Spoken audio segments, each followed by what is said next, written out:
Welcome back to Drive Tomorrow. Today, we're talking about one of the most iconic off-road machines ever built. A name that built a legacy on durability, toughness, and straight-up surviving anything the world throws at it. After years of waiting, the 2025 Toyota Land Cruiser is finally back in the United States, but the version we're getting isn't the one anyone expected.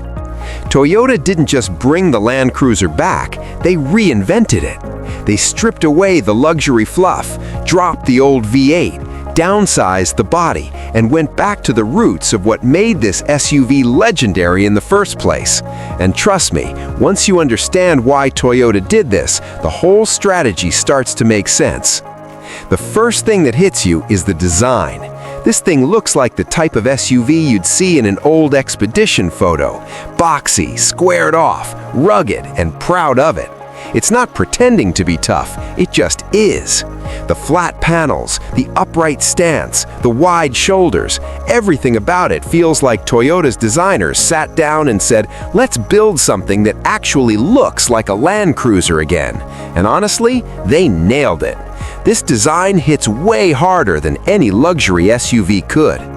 But the biggest shock is under the hood. Instead of the old-school big engine, Toyota rolled out a 2.4-liter turbo hybrid. And yeah, on paper, that sounds kind of small, until you hear the numbers. This setup puts out 326 horsepower and 465 pound-feet of torque, which is more torque than the old V8 ever had. And the power delivery? Instant. It feels quick, responsive, and way more modern. Plus, better fuel economy means you can finally daily drive a Land Cruiser without selling your soul at the gas pump. Now, Toyota could have turned this thing into a soft family SUV, but they didn't. They loaded it with real off-road gear. You're getting full-time four-wheel drive, a locking center differential, an optional rear locker, crawl control, multi-terrain select, real skid plates, real clearance, and approach and departure angles that prove this SUV isn't scared of anything. This machine is built for mud, rocks, snow, trails, whatever you throw at it. It's a Land Cruiser that actually wants to go outside. Inside, Toyota kept things simple but clean.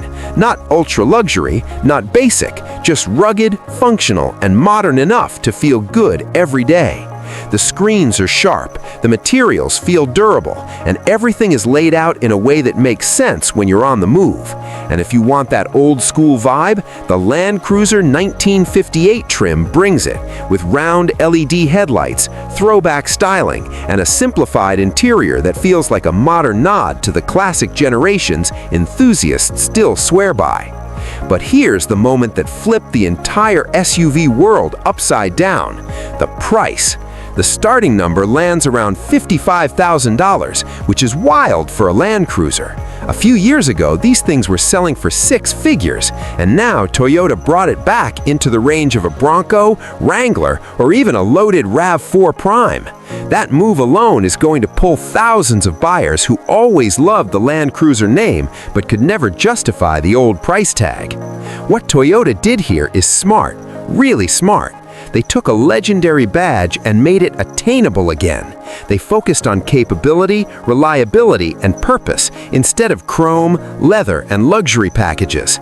They built something that feels like a true successor to the 70 and 80 series, the models that earned the Land Cruiser its reputation in the first place.